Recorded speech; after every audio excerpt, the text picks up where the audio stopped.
Assalamualaikum Sobat Penat GPC. Puyeng ya banyak masalah hidup. Nah, mending dengerin cerita gua dah. Siapa tahu terhibur. Jadi rada mendingan. Senin pagi itu seperti biasanya. Aku sedang berdiri di dekat lokerku saat cewek ini, si Leila, menghampiri. Menyandar ke loker di sebelahku dan berbicara padaku dengan suara sengal. Hai ganteng, apa kau ada rencana sepulang sekolah? Aku menoleh ke sekeliling dengan bingung. Hah? Apa dia bicara padaku? Biasanya cewek seperti Leila tak bicara dengan cowok sepertiku. Maksudku, ayolah, lihat dia itu cewek terseksi di sekolah. Sementara aku, Felix, hanya cowok kutu buku berwajah biasa saja. Dengan canggung aku menjawab, hai, aku coba mengerjakan PR sepulang sekolah. Dah, kemudian ku tinggalkan dia di sana tercengang. Tapi itu tidak berhenti di sana. Sepulang sekolah, dia kembali menghampiriku dan bertanya, kau mau jalan denganku? Diikuti dengan kedipan di mata. Tidak, terima kasih. Aku harus menyelesaikan makalahku tentang revolusi Perancis. Lalu aku jalan pergi. Ya ampun, apa dia sungguh mau jalan denganku? Tak mungkin, dia pasti sedang kalah taruhan atau semacamnya. Bahkan keesokan harinya, sekali lagi, dia langsung mengarah kepadaku dengan raut wajahnya yang tegas dan menakutkan saat aku sedang ngobrol dengan teman-temanku. Dan dengan nada serius dia berkata, dengar Felix, apa kau mau jadi pacarku? Apa? Semua teman-temanku mulai bersorak. Aku sangat malu sampai aku mengusir mereka pergi untuk mendapatkan privasi dengan Leila. Aku tersanjung, tapi tidak. Dia merengut padaku. Maaf, kau sadar kalau aku ini Leila Hall, cewek tercantik dan paling populer di seluruh sekolah. Belum lagi anggota pemandu sorak. Para pemandu sorak itu penuh drama. Dengan tenang aku menjawab, maaf, cuma kau ini bukan tipeku. Dia kembali berteriak. Apa? Aku ini tipe semua orang. Aku hanya mengangkat bahu dan pergi. Ya Tuhan, itu canggung sekali. Tapi paling tidak dia sudah paham sekarang. Iya kan? Nah, salah. Karena masalah baru saja dimulai. Awalnya, banjir sampah email dan buletin. Kemudian panggilan telepon aneh dari spa dan salon kuku. Menanyakan jika aku membuat janji untuk hari itu. Saat jelas-jelas aku tak melakukannya. Melebihi itu semua ada akun Facebook palsu yang mulai menyebarkan fotoku yang tak menyenangkan. Mengupil saat di kelas bahasa Perancis, menjulurkan lidah dengan aneh karena berkonsentrasi saat memeriksa makalahku. Bahkan ada klip gerakan lambat aku mengunyah seperti unta saat aku menikmati burgerku. Ya ampun, aku makan jelek sekali. Sementara sedang kutelusuri foto-foto ini, Leila melompat keluar dengan senyum lebar di wajahnya. Jadi pacarku, maka semua prank itu akan berhenti. Benar, tentu saja itu ulahnya. Dia tak punya kegiatan lain yang lebih baik. Aku menggelengkan kepala dan berkata, tidak, terima kasih. Ini masih lebih baik daripada bersama cewek menyebalkan sepertimu. Kemudian beberapa hari kemudian saat aku jalan ke sekolah, kulihat semua orang memberiku tatapan tak suka. Apa kemejaku terbalik atau apa? Tidak, jadi apa masalahnya? Aku bertanya kepada temanku dan ya ampun, Leila beritahu semua orang kalau aku menciumnya lalu mengghostingnya. Dia ini Harley Quinn di dunia nyata, seksi tapi benar-benar gila. Hanya orang sinting seperti Joker yang bisa mencintainya. Aku sudah muak dengan kelakuannya. Aku tak bisa biarkan dia membuatku terlihat seperti orang jahat untuk sesuatu yang tidak aku lakukan. Jadi saat makan siang, ku datangi mejanya dan berteriak di hadapannya.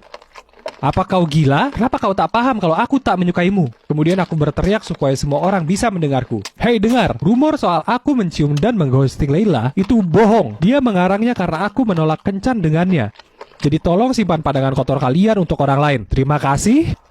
Leila mendorongku dan lari keluar dari sana. Mungkin aku sedikit kasar, tapi itu ulahmu sendiri, Tuan Putri.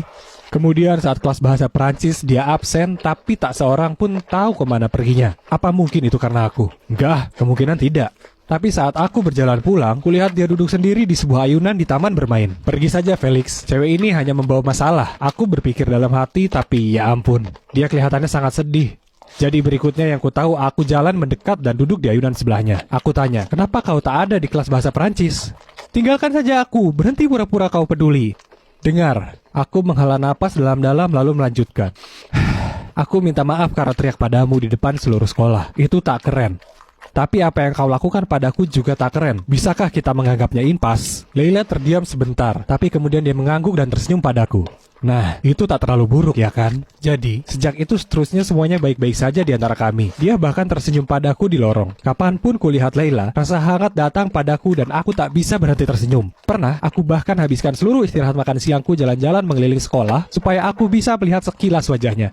Ya ampun, kurasa aku sudah jatuh hati pada Leila. Tapi kenapa sekarang? Aku berusaha mengabaikan perasaanku, berharap akhirnya rasa itu akan pergi. Tapi kemudian hari Valentine tiba, dan Leila sebagai cewek populer menerima banyak sekali mawar sampai bisa buka toko bunga.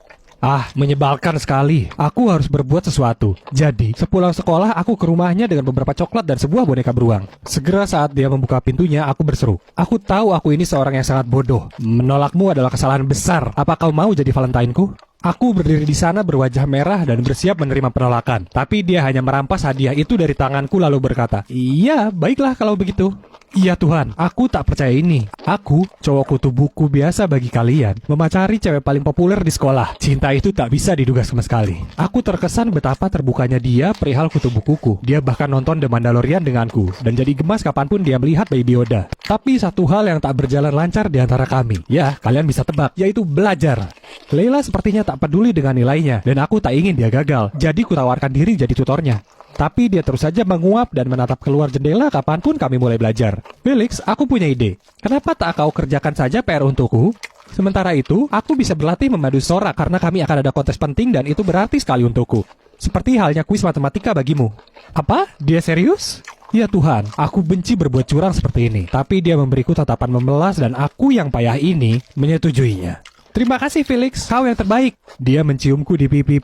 Lalu langsung memberiku setumpuk PR. Aku bertanya padanya kenapa ada banyak sekali, dan dia menjelaskan kalau itu karena dia tak paham. Jadi dia membiarkannya menumpuk. Tapi tunggu dulu, kenapa ada bahasa Spanyol? Dia ada di kelas bahasa Prancis denganku, bukan Spanyol. Tapi dia hanya mengangkat bahu dan bilang orang tuanya memaksanya belajar itu di luar sekolah. Oh, kasihan sekali labu kecilku ini. Suatu hari seperti biasa, aku mampir ke rumahnya untuk mengambil PR-nya, tapi dia tidak ada di rumah. Itu aneh, hari ini tak ada latihan memadu sorak. Jadi, di mana dia? Aku melihat tumpukan yang dia minta ibunya untuk serahkan kepadaku dan kulihat beberapa lembar latihan bahasa Spanyol. Jadi aku berkata ke ibunya, "Oh, dia pasti sedang pelajaran bahasa Spanyol ya." Ibunya terlihat sedikit bingung lalu tertawa.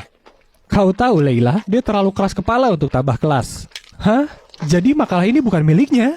Kalau begitu, itu punya siapa? Dan kenapa? Tiba-tiba aku merasakan perasaan tak nyaman menggelitik di bawah kulitku. Aku memutuskan untuk menemuinya nanti di sekolah. Keesokan harinya aku sedang berjalan melalui lorong mencari Leila saat tiba-tiba aku dengar beberapa cowok bersorak sesuatu soal mendapat nilai A untuk bahasa Spanyol. Tunggu dulu, apa dia bilang bahasa Spanyol? Aku menoleh untuk memeriksa siapa itu, dan yang mengejutkanku itu adalah Hector, kapten tim sepak bola. Hector terkenal karena tampan dan sebagainya, tapi juga karena payah dalam pelajaran sekolah. Seseorang pasti sudah mengerjakan PR untuknya, dan kalian bisa tebak, seorang itu aku. Ini semua masuk akal sekarang. Leila dan Hector pasti sepasang kekasih. Mereka mungkin menarik, tapi mereka berdua payah dalam belajar. Jadi dia memperalatku untuk melakukan PR mereka berdua. Ini semua lebih masuk akal lagi sekarang. Hubungan ini tak ada yang nyata. Ini hanya sandiwara. Dan tak mungkin kubiarkan mereka lolos dari ini. Aku punya rencana sempurna untuk mengungkap mereka. Selama makan siang, aku duduk di meja paling dekat dengan Hector. Lalu aku mulai bermesraan dengan Leila. Aku menyuapinya kentang keju. Kemudian aku membelai rambutnya dan dengan suara keras berkata padanya betapa lembut rambutnya itu. Aku cepat melirik ke Hector, menunggu reaksinya. Tapi tak ada. Dia sepertinya lebih tertarik dengan burgernya daripada dia. Leila mengangkat alisnya padaku. Apa kau baik-baik saja? Kau bertingkah sangat aneh. Aku tertawa keras. Kurangkulkan lenganku padanya lalu berkata, sebenarnya lebih ke berteriak. Oh, karena kau ini imut sekali. Tapi kenapa masih tak ada reaksi dari Hector? Dia dan temannya bahkan bersorak. Dan di perjalanan dia keluar kantin, dia bahkan mengacungi jempol padaku. Leila juga tak terlihat terpengaruh sama sekali. Ya ampun, seseorang tolong telepon The Academy. Karena mereka berdua layak mendapat Oscar. Rencanaku gagal total. Ini sangat bikin stres. Aku terdiam dan Leila tahu dan memberiku pandangan bertanya-tanya. Ada yang tak beres, kau bersikap sangat aneh. Oke, jika dia ingin tahu maka baiklah. Jadi aku berseru. Aku tahu kalau makalah bahasa Spanyol itu untuk Hector. Kalian bersama dan kau hanya memperalatku untuk melakukan semua PR kalian. Aku tak bodoh, kau tahu? Terima kasih sudah mengenalmu, tapi tolong jangan pernah lagi bicara padaku. Kemudian aku pergi tanpa membiarkannya mengucap sepatah kata pun. Ya, itulah akhir dari ceritaku. Cukup menyedihkan, iya kan? Aku bohong kalau aku katakan aku tak merasa kecewa soal itu. Aku sungguh menyayanginya. Biarlah, aku akan berkuliah beberapa bulan lagi dan aku akan bertemu cewek imut yang tak akan mengelabuiku untuk melakukan PR cowok lain. Oh, maaf teman-teman, ada yang menelponku. Ya Tuhan, itu Leila. Apa yang dia mau? Kita sudah putus, berhenti menelpon. Apa? Baiklah, janji kau akan biarkan aku sendiri setelah ini. Oke, tunggu, aku akan turun ke bawah. Ya Tuhan, Leila ada di depan pintu rumahku dan dia bersikeras tak mau pergi kecuali aku bicara dengannya. Jangan kemana-mana semuanya. Aku akan ceritakan pada kalian segera setelah aku kembali.